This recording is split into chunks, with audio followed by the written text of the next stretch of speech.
महेश्वर, पार ब्रह्मा, अविनाशी, अनंत और महादेव आदि नामों से कहे जाते हैं। उन्हीं की सेवा में ब्रह्मा जी जगत के सृष्टा हुए हैं और मैं तीनों लोकों का पालन करता हूँ। वे स्वयं ही रुद्र रूप से सदा सबका संहार करते हैं। वे शिव रूप से सबके साक्षी हैं, माया से भिन्न और निर्गुण हैं। स्वतंत्र होने के कारण वे अपनी इच्छा के अनुसार चलते हैं। उनका विहार, आचार, व्यवहार उत्तम है और वे भक्तों पर दया करने वाले हैं। नारद मुने, मैं तुम्हें एक सुंदर उपाय बताता हूँ जो सुखद, समस्त पापों का नाशक और सदा भोग एवं मोक्ष देने वाला है। तुम उसे सुनो। अपने सारे संशयों को त्याग कर तुम भगवान शंकर के सुयश का गुणगान करो और सदा अनन्य भाव से शिव के शतनाम स्तोत्र का पाठ करो। मुने, तुम निरंतर उन्हीं की उपासना और उन्हीं का भजन करो। उन्हीं के यश को सुनाओ और गाओ तथा नित्य प्रति उन्हीं की पूजा अर्चना करते रहो। नारद जी, जो शरीर और मन वाणी द्वारा भगवान शंकर की उपासना करता है उसे पंडित या ज्ञानी जानना चाहिए। वह जीव मुक्त कहलाता है।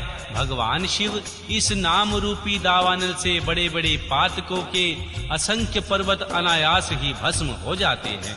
यह सत्य है और कटु सत्य है, इसमें कोई संशय नहीं है। जो भगवान शिव के नाम रूपी नौका का आश्रय लेते हैं वे संसार सागर से पार हो जाते हैं। संसार के मूलभूत उनके सारे पाप निसंदेह नष्ट हो जाते हैं। महामुने, संसार के मूलभूत जो पताक रूपी वृक्ष हैं उनका शिव नाम रूपी कुठार से निश्चय ही नाश हो जाता है। जो लोग पाप रूपी दावानल से पीड़ित हैं उन्हें शिव नाम रूपी अमृत का पान करना चाहिए। पावदा अग्नि से दग्ध होने वाले प्राणियों को उस शिवनाम अमृत के बिना शांति नहीं मिल सकती। संपूर्ण वेदों का अवलोकन करके पूर्ववर्ती विद्वानों ने यही निश्चय किया है, भगवान शिव की पूजा ही उत्कृष्ट साधन तथा जन्म मरण रूपी संसार के बंधन के नाश का उपाय है।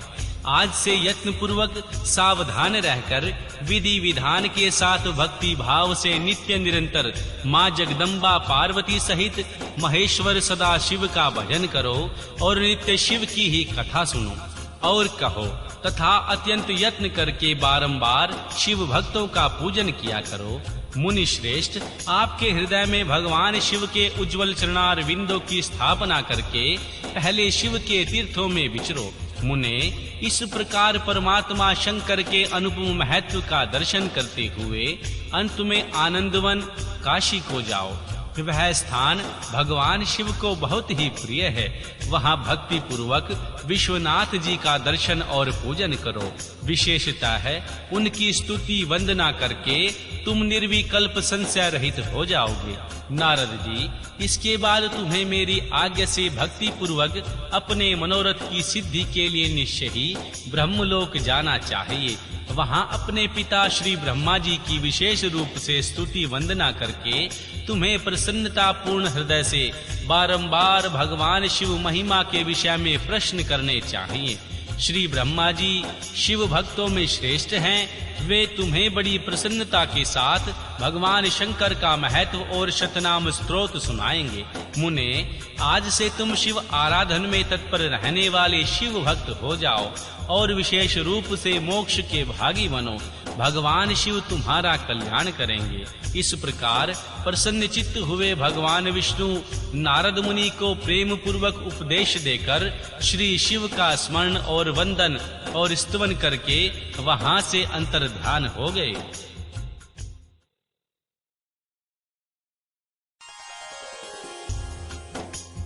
अध्याय 4। महर्षि नारद जी का भगवान शिव के तीर्थों में भ्रमण, शिव गणों को शाप उद्धार की बात बताना तथा ब्रह्मलोक में जाकर भगवान ब्रह्मा जी से शिव तत्व के विषय में प्रश्न करना। श्री सूत जी कहते हैं, महर्षियों, भगवान श्री हरि के अंतर्ध्यान हो जाने पर मुनि श्रेष्ठ नारद जी शिवलिंगों का भक्ति पूर्वक दर्शन करते हुए पृथ्वी पर विचरने लगे। ब्राह्मणों, भूमंडल पर घूम फिरकर उन्होंने भोग और मोक्ष देने वाले बहुत से शिवलिंगों का प्रेम पूर्वक दर्शन किया। दिव्यदर्शी नारद जी भूतल के तीर्थों में विचर रहे हैं और इस समय उनका चित्त शुद्ध है। यह जानकर वे दोनों शिवगण उनके पास गए। वे उनके दिए हुए शाप से उद्धार की इच्छा रखकर वहां गए थे। उन्होंने आदर पूर्वक मुनि के दोनों पैर पकड़ लिए और मस्तक झुकाकर भली भांति प्रणाम करके शीघ्र ही इस प्रकार कहा। शिवगण बोले, ब्राह्मण, हम दोनों शिव के गण हैं। मुने, हमने ही आपका अपराध किया है। राजकुमारी श्रीमती के स्वयंवर में आपका चित्त माया से मोहित हो रहा था। उस समय परमेश्वर की प्रेरणा से आपने हम दोनों को शाप दे दिया। वहां कुछ समय जानकर हमने चुप रहना ही उचित समझा, अपनी जीवन रक्षा का उपाय समझा। इसमें किसी का दोष नहीं है, हमें अपने कर्म का ही फल प्राप्त हुआ। प्रभु, अब आप प्रसन्न होइए और हम दोनों पर अनुग्रह कीजिए। श्री नारद जी ने कहा, आप दोनों महादेव जी के गण हैं और सत्पुरुषों के लिए परम सम्माननीय हैं। अतः मेरे मोह रहित एवं सुखदायक यथार्थ वचन को सुनिए। पहले निश्चय ही मेरी बुद्धि भ्रष्ट हो गई थी, बिगड़ गई थी और मैं सर्वथा मोह के वशीभूत हो गया था।